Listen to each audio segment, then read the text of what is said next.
महादेव सभी शिवप्रिय भक्तों को पाशुपत व्रत के बारे में अवश्य जानना चाहिए। यह व्रत अत्यंत लाभकारी है। विविध मासों में किए जाने वाले पशुपाश विमोचक लिंग व्रत का विधान तथा उसका महात्म्य ऋषिगण बोले, हे सूत जी, आपने पशुपाश से मुक्त करने वाले इस व्रत को बता दिया। पूर्व काल में देवताओं ने लिंग संबंधी पाशुपत व्रत का अनुष्ठान किया था, अतः आपने पहले इसके विषयों में जैसा भी श्रवण किया था उसे हम लोगों को बताइए। श्री सूत जी बोले, हे ऋषियों, पूर्व काल में सनत कुमार ने इस संबंध में शिलाद पुत्र नंदी से आदर पूर्वक पूछा था। तब नंदी ने उनसे जो बात कही थी वही मैं भी आप लोगों को संक्षेप में बताता हूँ। देवताओं, दैत्यों, सिद्धों, गंधर्वों, चारणों तथा महाभाग्यवान मुनियों ने पशु पाश से मुक्त करने वाले इस अत्युत्तम द्वादश लिंग नामक व्रत को किया था। यह व्रत भोग सुख प्रदान करने वाला, योग देने वाला, मनोरथ पूर्ण करने वाला, मुक्ति देने वाला, शिव से सदा अवियोग कराने वाला, पुण्य देने वाला, भक्तों के भय का नाश करने वाला, 6 अंगों सहित वेदों का मंथन करके उन शिव के द्वारा निर्मित समस्त दानों में उत्तम 10,000 अश्वमेध यज्ञों से अधिक पुण्य देने वाला, सभी मंगल प्रदान करने वाला, पवित्र, समस्त शत्रुओं का विनाश करने वाला, संसार सागर में डूबे हुए प्राणियों को मोक्ष देने वाला, सभी रोगों को नष्ट करने वाला तथा सभी ज्वरों का विनाश करने वाला है। इसे पूर्व काल में ब्रह्मा, विष्णु तथा देवताओं ने किया था। हे विप्रेंद्रो, एक विशाल लिंग बनाकर इसे चंदन मिश्रित जल से स्नान कराकर चैत्र महीने से प्रारंभ करके इस शिवलिंग व्रत को करना चाहिए। केसर की कर्णिका से युक्त 9 रत्नों से जटित तथा 8 दलों वाले एक सुंदर सुवर्णमय कमल की रचना करके उसकी कर्णिका में विधि के अनुसार वेदी युक्त स्फटिक के लिंग की स्थापना करनी चाहिए। हे सुव्रतो, उसमें भक्तिपूर्वक विधि के अनुसार बेलपत्रों से 1000 श्वेत लाल नीले कमलों से, श्वेत मंदार के कर्णिकारों से, कर्नैल पुष्पों से, कुरबक पुष्पों से तथा अन्य उपलब्ध पुष्पों से रुद्र गायत्री मंत्र द्वारा उस लिंग का अर्चन करना चाहिए। हे उत्तम दुजो, गंध धूप दीप नीराजन आदि मंगल उपचारों से लिंग मूर्ति महेश्वर का पूजन करके अघोर मंत्र से दक्षिण भाग में अगर देना चाहिए। सद्योजात मंत्र से पश्चिम भाग में दिव्य मनःशिला और वामदेव मंत्र से उत्तर भाग में चंदन अर्पित करना चाहिए। हे श्रेष्ठ मुनियों, तत्पुरुष मंत्र से पूर्व भाग में हरिताल प्रदान करना चाहिए। हे विप्रो, श्वेत अगर से तथा कृष्ण अगर से उत्पन्न धूप सुगंधित तथा उत्तम गुगल धूप और सितार नामक धूप भक्ति पूर्वक महेश्वर को अर्पित करना चाहिए।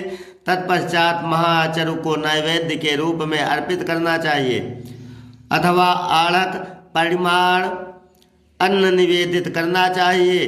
हे विप्रो, मैंने आप लोगों को यह पुण्यदायक शिवलिंग महाव्रत बता दिया। यह सभी महीने में सामान्य शिवलिंग व्रत है।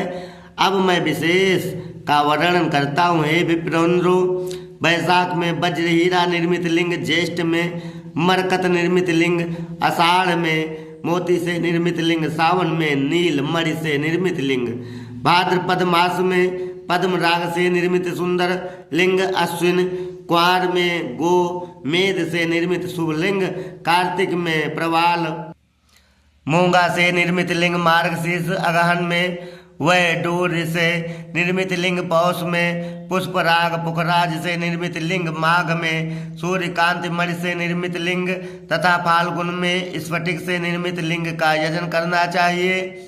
सभी महीने में सुवर्णमय एक कमल बनाने का विधान है। सुवर्ण के अभाव में चांदी का कमल बनाना चाहिए। रत्नों के अभाव में सोने अथवा चांदी से निर्माण करना चाहिए। चांदी के अभाव में तांबे अथवा लोहे से बनाना चाहिए। वेदी सहित पाषाण अथवा काष्ठ का अथवा मिट्टी का सर्व गंधमय लिंग बनाए अथवा क्षणिक लिंग की रचना करे। हेमंत ऋतु में बिलपत्र से महादेव की पूजा करनी चाहिए। सभी महीने में एक सुवर्णमय कमल बनाना चाहिए अथवा सुवर्ण की कर्णिका युक्त चांदी का उत्तम कमल बनाना चाहिए और चांदी के अभाव में बिलपत्रों से ही शिव का पूजन करना चाहिए। 1000 कमलों के अभाव में उसके आधे से ही पूजन करना चाहिए अथवा उसके भी आधे से अथवा कम से कम 108 कमलों से रुद्र का पूजन करना चाहिए। बिलपत्र में सर्वलक्षण युक्त देवी लक्ष्मी नीलोत्पल में साक्षात अंबिका और उत्पल में स्वयं सदानंद विराजमान रहते हैं। सभी देवताओं के स्वामी महादेव शिव पद्म में निवास करते हैं। अतः बुद्धिमान मनुष्य को पूरे प्रयत्न से बिल पत्र का कभी भी त्याग नहीं करना चाहिए और नीलोत्पल उत्पल तथा विशेषकर कमल का त्याग नहीं करना चाहिए। पद्म सभी को वश में करने वाला होता है और शिला मनः शिला सभी सिद्धियों को देने वाली होती है। कृष्ण अगर उसे उत्पन्न धूप सभी पापों को हरने वाला, गूगल आदि के दीपों का निवेदन सभी रोगों का क्षय करने वाला, चंदन सभी सिद्धियों को देने वाला और सुगंधित धूप सभी कामनाओं तथा अर्थों का साधक है। श्वेत अगर तथा कृष्ण अगर से बनाया हुआ धूप और सौम्य सीतार नामक धूप साक्षात निर्वाण सिद्धि प्रदान करने वाला है। श्वेत मंदार के पुष्प में साक्षात चतुर्मुख ब्रह्मा निवास करते हैं और कर्णिका के पुष्प में साक्षात देवी मेधा निवास करती है।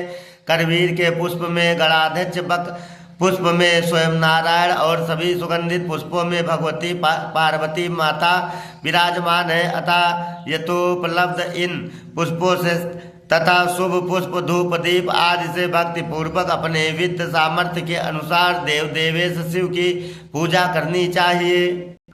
हे श्रेष्ठ मुनियों, जो इस प्रकार सभी मासों में शिवलिंग महाव्रत को करता है वही तप करने वालों में श्रेष्ठ है और वह करोड़ों सूर्यों के समान देदीप्यमान तथा रत्नों से सुशोभित विमानों से शिवलोक पहुंचकर वहां से कभी भी इस लोक में वापस नहीं आता है। अथवा जो 1 महीने भी इस प्रकार इस उत्तम व्रत को करता है वह शिवलोक प्राप्त करता है, इसमें संदेह नहीं करना चाहिए। अथवा संसारिक भोगों में आसक्त चित्त वाला व्यक्ति 1 वर्ष तक यदि इस प्रकार करे तो वह जिन जिन कामनाओं को मन में संचित किए रहता है उन कामनाओं उनको प्राप्त करके शिवलोक जाता है। आसक्त मनुष्य भी इसे करके देवत्व, पितृत्व, इंद्रत्व तथा गणादि पतित्व प्राप्त कर लेता है। बोलिए शिव महापुराण की जय, लिंग महापुराण की जय,